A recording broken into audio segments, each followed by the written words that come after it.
The overall goal of this procedure is to present the advantages and major drawbacks of three different protocols of corneal collagen crosslinking: conventional crosslinking, accelerated crosslinking, and crosslinking by iontophoresis.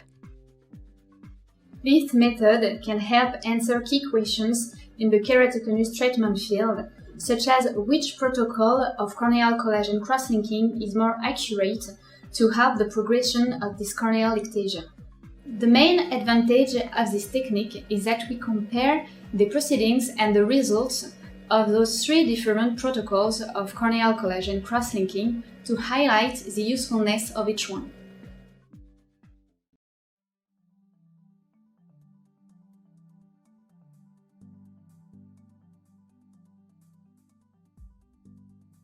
To carry out conventional corneal collagen crosslinking, or C-CXL, after treating the eye for 5 days with 1% pilocarpine according to the text protocol, in the operating room under aseptic conditions, instruct the patient to lay on his or her back.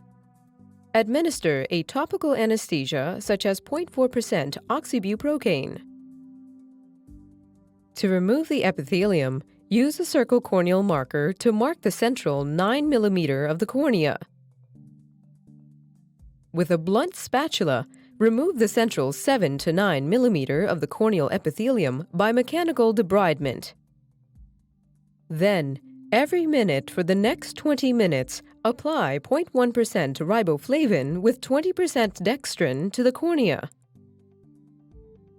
Using a 370 nanometer wavelength UVA light,